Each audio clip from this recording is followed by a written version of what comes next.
Hi everyone, welcome back to my channel. I hope you're all doing well. In today's video, I'm starting off with a spread for my movie journal. Yes, my movie journal. I neglected my movie journal so much this year, but that's actually what this first spread is. I wanted to make kind of like a little mini wrap up of all the movies I didn't make spreads for. I think I talked to you about most of my thoughts about all these movies, but I just never made a spread for them. And I wanted them to be represented somehow. Yes, I actually watched this many movies this year. And so that's what this spread is. I also made a spread for my final movie of 2025, so I'll be showing you a little bit of that as well. But anyway, for this spread, it's so simple. I literally just took all the movie posters that I watched and arranged them. I started making this spread at 5 o'clock in the morning on a Saturday, so I feel like it kind of could have looked a little bit better than it does, but I just didn't feel like going back and trying to fix it. For example, there are little white borders behind all the movie posters, and I feel like they're not, I was gonna say low-key uneven. No, they're just kind of in general uneven. Anyway, let me go through the movies with you. I'm going to be giving them all star ratings. I'll be coloring in my star ratings how I usually do. So the first movie on the list is Nosferatu. I'm giving it 1.5 stars.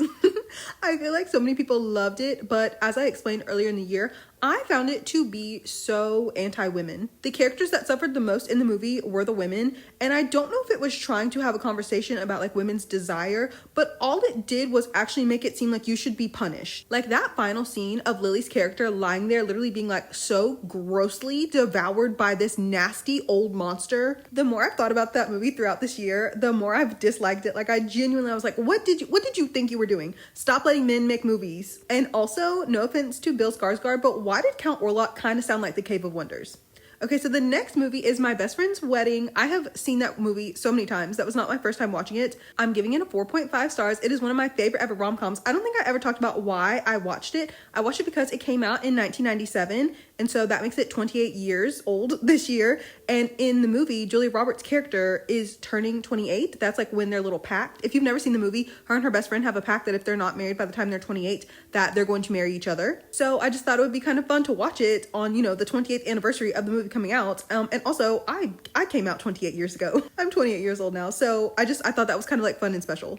The next movie is Ghost World. Unfortunately, I'm giving it 2 stars. It's not that it was a bad movie, but it also was not good enough to me for it to be 3 stars. To me, 3 stars is yes, this was fine. This was a perfectly good movie. I just didn't really like it that much. I do think the ending made me kind of question what was going on? What did the ending mean? But yes, other than that, it was an okay coming of age story. I've definitely seen better. Oh, also I need to interrupt myself to say that if I start making a new spread suddenly, it's because I'm finished making this one, of course, but the next spread I'll be making is my spread for While You Were Sleeping, which is the last movie I watched in 2025. So if it suddenly changes, that's what I'm doing. I'll talk about that movie as well. But anyway, the next movie is Foe. I'm giving it 3 stars. Again, perfectly fine movie. I think when I was telling y'all about it before, I was saying that it's one of those movies where it's kind of how do I replace my wife with a robot, essentially? That's not exactly what the movie's about, but it's kind of it'd be a spoiler if I told you what the movie was about. I thought it was interesting. I like a good sci-fi movie. I especially like a near future kind of sci-fi movie where it seems like the world is very similar to our own. I mainly watched it because Saoirse Ronan was in it. I love her. Paul Mescal is also in it, and also Aaron Pierre. That's Mufasa. Aaron Pierre was also in it. The next movie I watched was Runaway Bride, also starring Julia Roberts. I love Julia Roberts. I had never seen Runaway Bride before. I don't know how. I don't know how I've made it my whole entire life, having never seen her and Richard Gere's other rom-com together. I'm giving it 4 stars. I really, really, really wish I had watched it in the fall. I actually started to make a spread about it, but because I think I watched it in, I don't even know what month it was. It was not the fall though.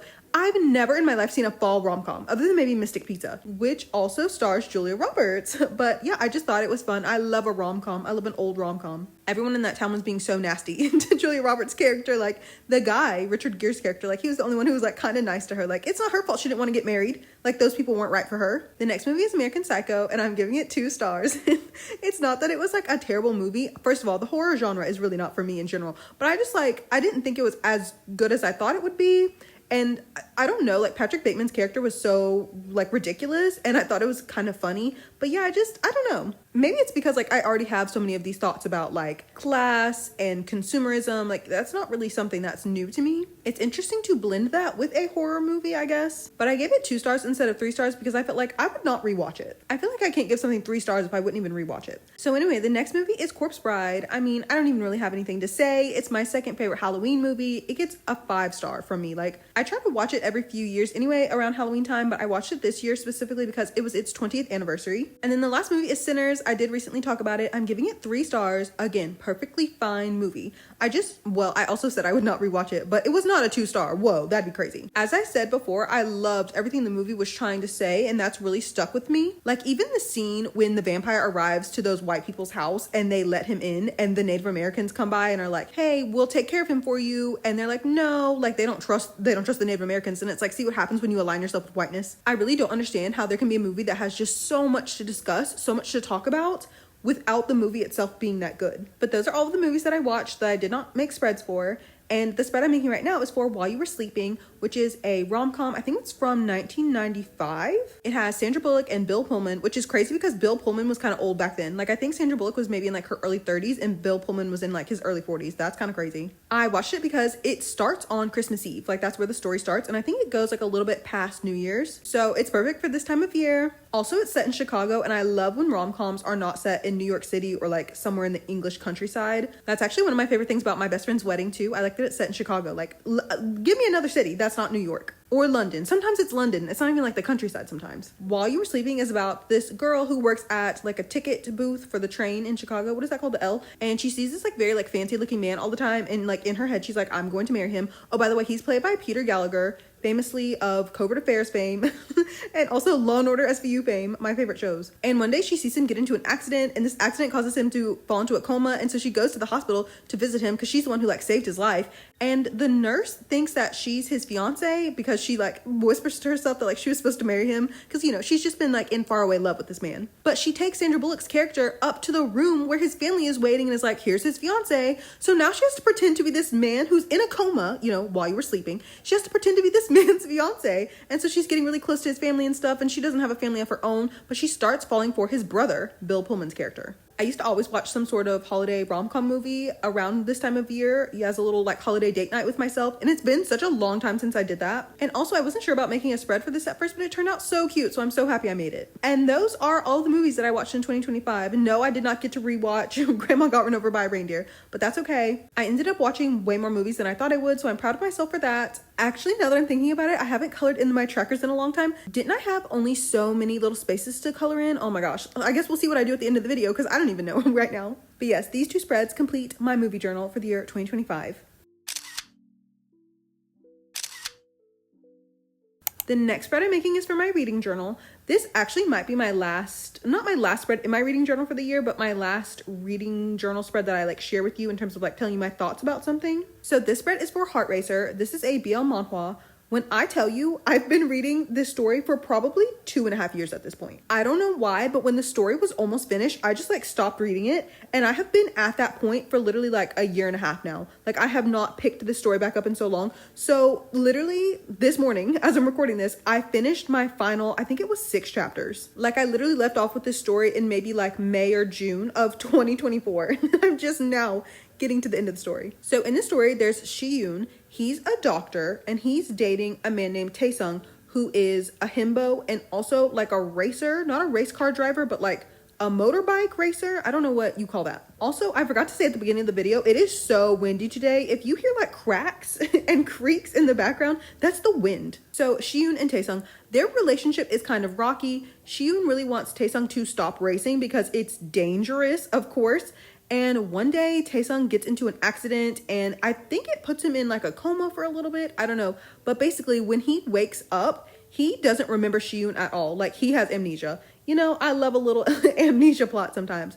But not only does he have amnesia, this accident that he was in during this race, it's a little suspicious. So Shi-yoon is like, I'm gonna investigate this. I think we need to look into this. And of course, as they're looking into the situation, he and Tae-sung find themselves falling back in love with one another. I think that's kind of cute in general. Sometimes an amnesia trope is not fun, but like to fall back in love with someone and you don't even remember that was the person you were already in love with, like, that's kind of cute. The story actually is not super like romance heavy. The characters are very cute together. Like, they have a lot of cute interactions. They definitely both love each other, but the plot is really at the forefront of the story, which is why I really don't know why I stopped reading this, because I was so interested. I was like, well, it was kind of obvious at a certain point towards the ending, like what was going on. But like, I was invested. It's very melodramatic though. It's not a plot that's like, wow, what's going to happen next? It's just more so like, I don't know, it kind of gave soap opera a little bit. Looking at like the cover art, you wouldn't think that this story was the way it is, it kind of looks like it's like something toxic. It's not like that at all. The male lead is so kind and so cute. He's kind of like a big puppy.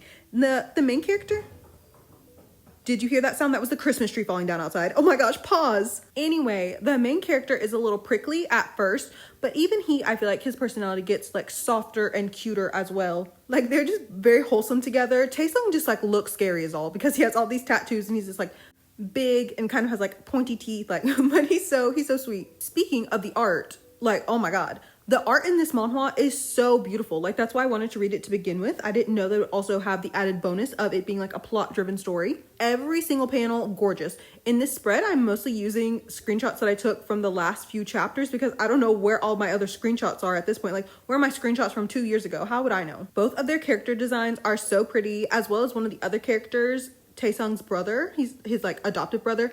Jihu, gorgeous. So I feel like if you're someone who loves beautiful art the way that I do, definitely read this. And I also think the setting of it being kind of like illegal racing, like I think that's also an interesting setting. Taesung and Jihu come from this like, I don't want to say crime family, it's not exactly that, but sort of. And there really aren't a ton of explicit scenes, but the two of them are just like, they're so in love with each other. They're so cute. I think randomly enough, if you want to read a very cute, wholesome relationship, this is also the story for you. The last spread that I'm making in today's video is for my archive journal, and it's a 2-in-1 spread. So the left-hand side of the page is about Taeyong being done with his military service, and the right-hand side of the page is for Shohei's birthday. It's actually not quite Shohei's birthday as I'm recording this, but it actually is the day today that Taeyong came home from the military. Like, oh my gosh, our leader is back. If you're an in-citizen, then you know. I do feel like there was a void while Taeyong was gone, especially like musically. There's just, I don't know. It's hard to put into words, but there's just something about Taeyong, like he's just got it. He's so cool. I thought the time passed rather quickly and I'm glad he's back. And you know what that means? Jaehyun next. Absolutely. I feel like it hasn't hit me yet that Doyoung and Jungwoo are gone though. Like it especially makes me sad because NCT's 10th anniversary is next year. And like NCT whenever, you know, that was the first unit that debuted. It's in April and Jaehyun doesn't even get back from the military until May and Doyoung's not going to be there. But anyway, for now I'm happy. I'm so glad Taeyong is back. Like I'm so excited to see like what is he going to release next. I still really want Taeyong and Tin to release a little duo album. Nothing would make me happier. Actually, Jaehyun and Women releasing a duo album would make me happier. I have not yet finished my plans. I'll be finishing them though, as I said, before Jan gets back from the military. So anyway, yeah, that's a happy thing. And then the other half of the spread is for Shohei's birthday.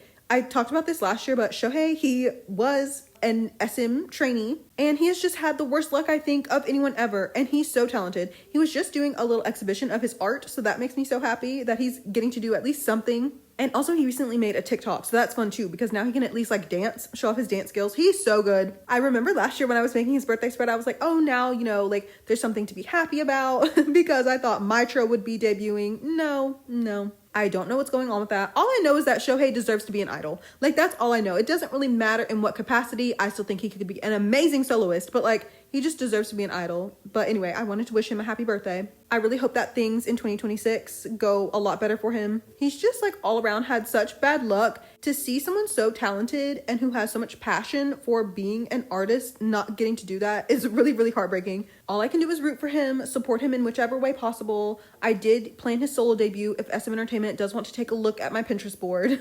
As I'm sitting here recording this, I can't believe it's essentially already halfway through the month of December. Like once I post this video, I think I only have one video after that, like one more journaling video, and then the only other video after that is my flip through of all of my completed journals for the year. The end of the year sneaks up so quickly. But yes, definitely probably in my next video, I'll be talking about Christmas and like my December wrap up and essentially it just being the end of the year. I'm kind of thinking of cutting this spread a little bit short. I hate to do that. Maybe I'll like speed it up faster, like cut out a section or something. I don't know. But I talked so long about all the movies that I feel like this video is going to be too long. So if there were any weird abrupt cuts during the spread, I'm so sorry. Oh, also one thing I have to say before I go, the memo notes that I'm using in this spread, I saw them on Twitter. So I will link that tweet in the description box as well as the link to the Google Drive folder so that you can download them too. There's so many cute ones. But now that this spread is finished, we can go put all the spreads that I made today into my digital journals. I forgot to say earlier that the outside Christmas tree is in fact okay. I know you were probably worried about the condition of it, but it's okay. I brought it inside. The wave was like 70 degrees here yesterday and now it's like, I don't know, maybe like 35. What? It's actually not funny. I don't need to laugh. It's actually very scary. I also feel like I had another Grinchy thing to report, but I can't remember now. I will say another thing that's kind of made me Grinchy is that The card that my best friend sent to me for Christmas got lost in the mail. This is the second time a card she sent me has gotten lost in the mail. It's so sad. And like, she sent a card from my mom too at the same time, and it arrived safely. Also, I do have the living room Christmas tree on again, so if you did feel that like warm glow throughout the entirety of this video, that's why. Something about making these videos at the end of the year too like makes me feel very warm. I just really deeply appreciate all of you. And also, saying that, thank you so much for watching today's video. Everything I used in today's spreads will be in my Pinterest board. The link to that is in the description box, along with the links to all of my other social media accounts, as well as the links to the Google Drive folders for all of my journal deco kits, and the tweet that I told you about before with all the memo notes. If you have any questions, please let me know and I'll do my best to answer them. I think that this is the last video I'm posting before Christmas, so if you celebrate Christmas, Merry Christmas. If you don't, like me, Merry Christmas anyway. I hope that you get a fun present or some candy, something, or I hope that you have a very normal and happy Thursday. Happy holidays, that's the phrase I should have said. But I'll see you all in the next one. Bye everyone!